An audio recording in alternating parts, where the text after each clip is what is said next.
할렐루야! 이주의 광야의 식탁 53번째 시간이 돌아왔습니다. 이 세상은 광야입니다. 그러므로 고통이 많습니다. 그러나 성경은 분명히 말씀합니다. 만일 여러분이 하나님과 동행하기만 하면 반드시 광야가 젖과 꿀이 흐르는 땅으로 바뀐다고 말씀하십니다. 그러므로 오늘 말씀을 아멘으로 받으시고 복된 삶을 살아가시기를 예수 이름으로 축원합니다. 이제 오늘 함께 은혜 나누실 말씀은 출애굽기 25장 21절 22절입니다. 하나님의 말씀은 출애굽기 25장 21절 22절입니다. 우리 찾으신 줄 알고 한 목소리로 봉독하겠습니다. 속죄소를 궤 위에 얹고 내가 네게 줄 증거판을 궤 속에 넣으라. 거기서 내가 너와 만나고 속죄소 위 곧 증거궤 위에 있는 두 그룹 사이에서 내가 이스라엘 자손을 위하여 네게 명령할 모든 일을 네게 이르리라. 아멘. 저는 오늘 이 시간 함께 봉독한 말씀을 중심으로 해서 가장 놀라운 은총, 하나님과의 만남이란 제목으로 은혜의 말씀을 나누고자 합니다. 신앙생활에서 가장 중요한 것이 무엇입니까? 그것은 성도님들 각자의 가치관에 따라 다릅니다. 그런데 성경은 분명히 말씀합니다. 정말 가장 중요하고 가장 중요한 것은 인간이 하나님을 만나는 것이라고. 왜냐하면 연약한 인간이 전능하신 하나님을 만나는 그 만남보다 귀한 것은 이 세상에 없기 때문입니다. 그러므로 저는 왜 이 거룩한 만남이 그토록 중요한 것인가 깊이 살펴보므로 큰 은혜를 나누고자 합니다. 첫째로 예수님과 문둥병자의 만남에 대해서 말씀드리겠습니다. 마태복음 8장에는 예수님께서 산상보훈 말씀하신 뒤에 산에서 내려오실 때 한 문둥병자를 만난 후 불쌍히 여기시고 즉시 치료해 주시는 기적의 말씀이 기록되어 있습니다.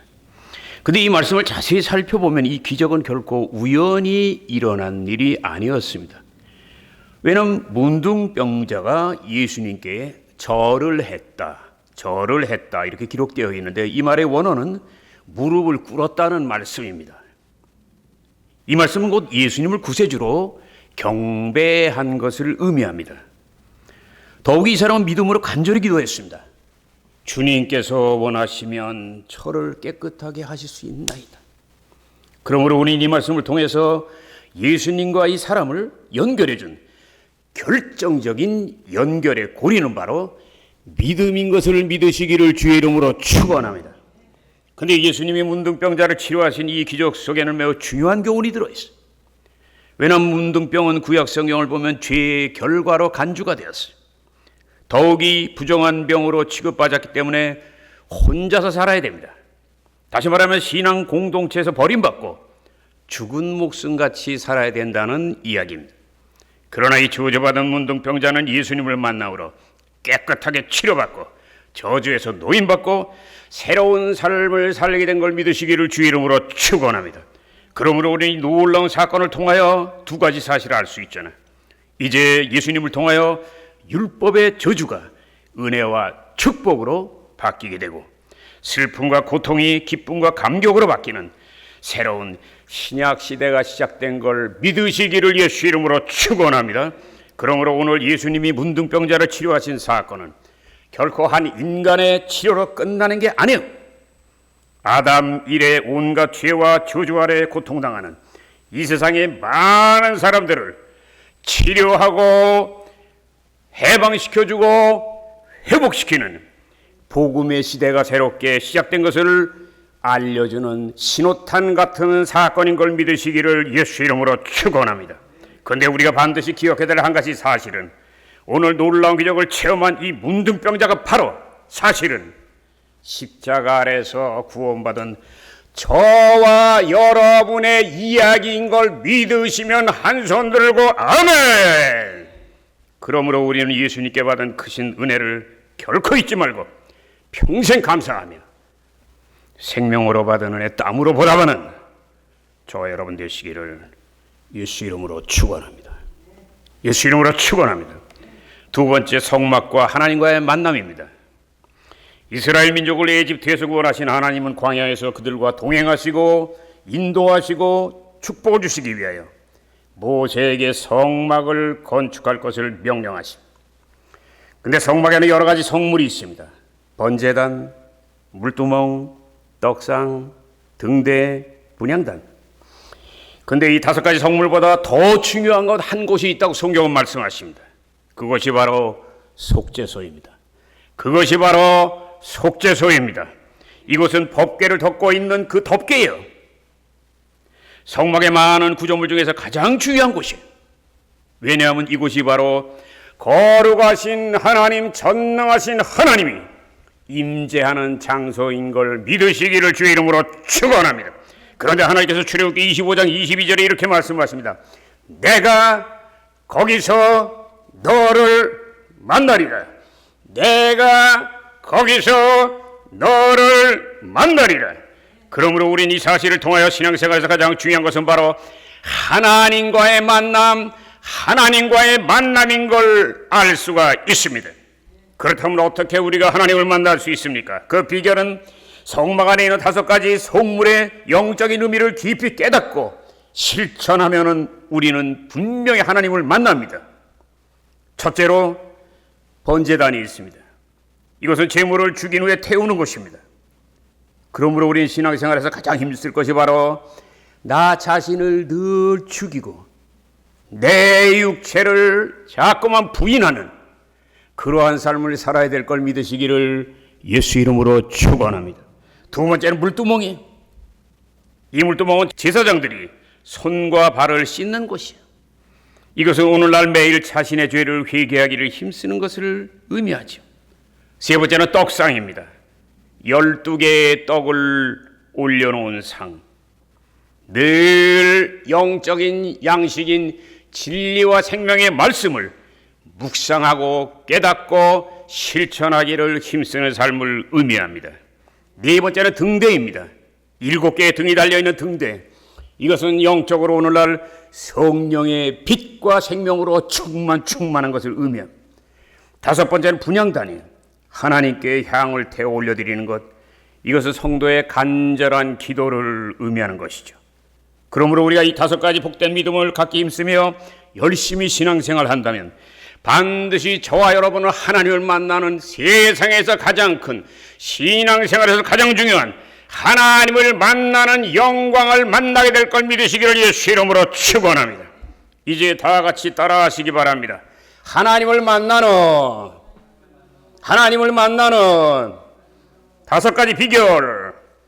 첫째, 나를 죽이자.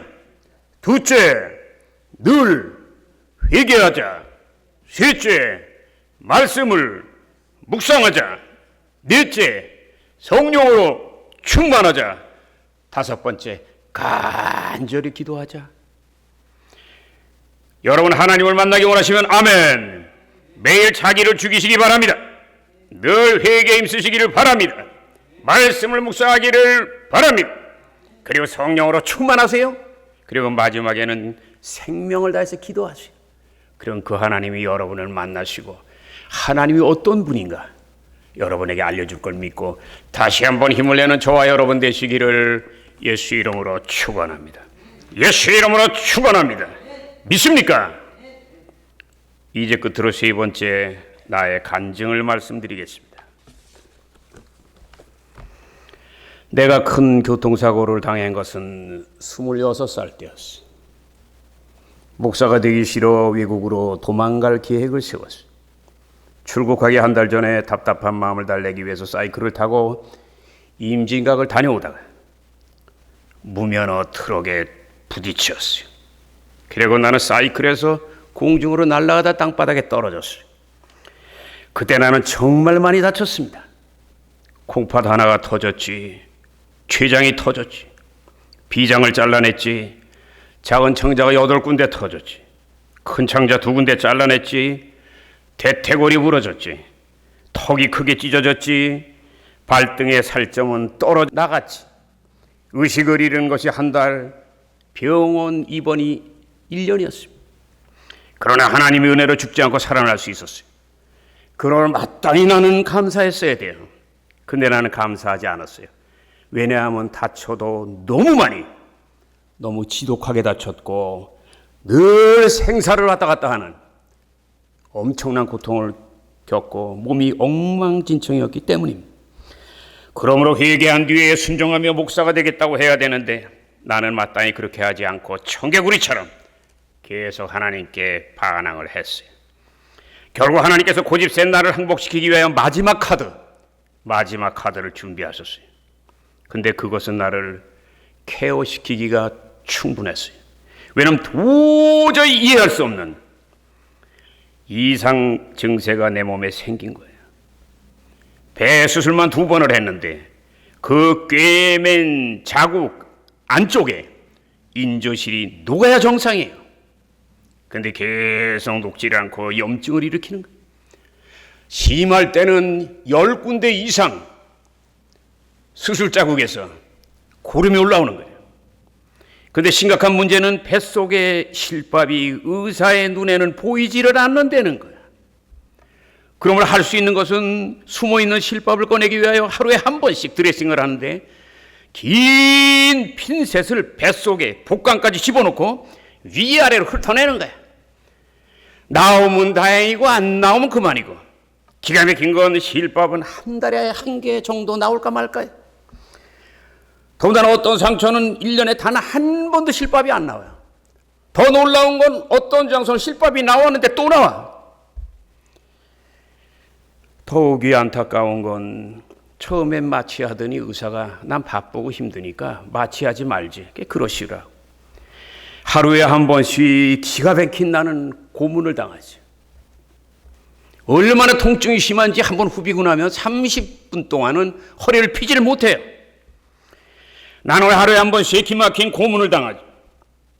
의사는 의사대로 아무리 애를 써도 성과가 없으니까 허탈해야지. 결국은 쌍방에다 지쳐버렸어. 결론은 하나야. 40년 전 한국에서 외과 수술로는 가장 유명했던 백병원 이역상 과장님이 뱃속에 1번 핀셋을 집어넣고 난 다음에 딱 한마디 하더라. 평생 못 고칠 수 있습니다. 결국은 나는 내가 원한 게 아니라 병원에서 퇴원을 당했어. 근데 의사의 치료의 포기는 나에겐 사형 선고했어. 왜냐하면 하루에 1번 소독과 치료를 위해서 병원을 가야 하는데, 그럼 만약 평생 동안 낫지 않는 남 이거 고치기 위해서 병원만 왔다 갔다 하다 보면 내 인생은 도대체 뭐냐 말이야. 이거 얼마나 비참하냐 말이야. 더욱이 퇴원한 다음에 6개월 동안 동네 병원 여러 곳을 찾아갔어요. 근데 병이 너무 희한하니까 의사들이 솔직히 말해서 계속적인 치료를 부담스러워해. 그래서 낙심이 돼서 자살을 시도하게 됐어요. 근데 그것도 쉬운 일이 아니에요. 그 소식을 들은 큰 누님이 나를 찾아옵니다. 좋은 곳에 함께 가자고 해서 나는 맛있는 음식이라도 사주는 줄 알았어요. 근데 따라 나선 곳이 가보니 바로 오산리 기도원이었어요. 그때 누님이 목사님 사모님답게 나에게 거룩한 제안을 합니다. 나는 3일 금식할 테니까, 그리고 너를 위해 기도할 테니까 너는 하루에 한 끼만 금식을 해라. 그래서 나는 건성으로 알았어. 그래서. 근데 내가 생각을 해보니까 하나님께 기도할 필요가 없는 거야. 왜냐하면 나를 죽도록 때린 하나님께 남자가 그 하나님께 살려달라고 하는 것은 내 생각에는 너무나 비굴해 보였어요. 그래서 나는 금식을 하지 않기로 작정을 했어요. 결국은 기도원 담장을 넘은 다음에 마을로 내려갔어요. 밥 한 그릇을 맛있게 먹었어요. 담배 한 갑을 사서 눈두렁으로 걸어오면서 다 펴버렸어요. 누님한테 들키지 않으려고 냄새를 없애기 위하여 기도원 동산의 솔잎을 많이 뽑아가지고 한참을 씹은 다음에 엄숙한 표정으로 저녁 예배에 참석했어요. 그런데 그날 예배는 정말 이상했어요. 왜냐하면 목사님 설교가 하필이면 탕자에 대한 내용이야. 그런데 듣다 보니까 그 인간과 나의 모습이 많이 비슷해. 나도 모르게 나는 중얼거렸어요. 성경에도 나 비슷한 놈이 있구나. 더욱이 설교를 듣다 보니까 나의 관심이 자꾸만 그 탕자의 아버지라는 사람에게 쏠려. 왜? 아들 때문에 속이 썩고 있는 탕자의 아버지의 모습과 나 때문에 속이 많이 썩어버린 나의 부모님의 모습이 일치했기 때문입니다. 그런데 하필이면 그때 내가 큰 교통사고를 당한 다음에 수술을 10번 겪었던 많은 고통들이 갑자기 생각나는 거야. 한두 번 수술이어야지. 너무나 억울하고 분노가 넘치고 내가 무슨 살인죄를 졌나, 왜 이렇게 하나님이 때리는 거야. 더군다나 낙심과 좌절, 이 억눌렸던 감정들이 마치 땅속에서 끓어오르던 용암이 화산이 되어 솟구쳐 오르듯 나의 깊은 곳에서 솟구쳐 올라오기 시작했어. 그러므로 나는 통곡을 하면서 하나님 앞에 엎드렸어. 얼마나 울었던지 기절을 한 채 잠이 들어버렸어. 내 눈물로 내 죄를 씻고 내 눈물로 내 병이 낫고 내 눈물로 하나님의 손을 움직여. 몇 시간 뒤 새벽에 애통하는 나를 하나님이 찾아오셨어요. 부드러운 손으로 누워있던 나를, 잠이 든 나의 등을 뒤에서 일으켜 세워주더라. 그때 하늘에서 밝은 빛이 내 몸을 비추더라. 마지막에는 하나님의 분명한 음성이 들렸어요. 딱 한마디야. 네 믿음대로 될지어다. 네 믿음대로 될지어다. 남자가 눈물을 흘렸으니 그거보다 귀한 게 어디 있어. 근데 그때 나는 분명히 잠을 자고 있었어. 근데 나는 놀랍게도 무언가 놀라운 일이 나에게 일어난 것을 직감으로 느낄 수 있었어요. 그러므로 이 모든 일이 진짜인가 아닌가 나는 확인하기 위해서 1년 동안 단 한 번도 실밥이 나오질 않아서 의사가 포기했던 배꼽 좌우의 깊은 상처를 손가락으로 꾹꾹 눌렀어요. 기도 오기 전날도 드레싱할 때 너무나 아팠는데 전혀 아프지 않은 거예요. 그 순간 나는 큰 전율을 느꼈어요. 그리고 그 자리에 무릎을 꿇었습니다. 그리고 이렇게 딱 두 마디만 고백했어요. 주님, 저를 이토록 사랑하셨습니까? 주님, 저를 이토록 사랑하셨습니까? 이제 나의 생명을 주님께 드리겠습니다. 하나님은 살아계신 걸 믿으시기를 예수 이름으로 축원합니다. 사랑하는 성도 여러분, 나는 인간이 하나님을 만나는 은총을 이렇게 표현합니다. 영적인 마패를 받는 것이라고. 마패는 옛날에 왕이 암행어사를 보낼 때 주는 증표예요. 그러므로 그 마패 속에는 왕의 권위와 신뢰가 있어요. 그리고 사명이 들어있어요. 그러므로 담대하게 왕의 명령을 수행할 수 있는 거예요. 오늘날 이 세상에는 많은 하나님의 일꾼들이 있습니다. 근데 특별히 하나님이 귀하게 여기는 사람들은 바로 하나님을 만난 사람들. 왜냐하면 그들은 겸손해요. 그들은 경외해요. 그리고 최선을 다하고 충성합니다. 그 이유는 하나님을 만났고 영적인 마패를 받았기 때문에 그렇습니다. 여러분이 다 그렇게 되시기를 예수 이름으로 축원합니다. 예수 이름으로 축원합니다. 속히 하나님을 만날지어다.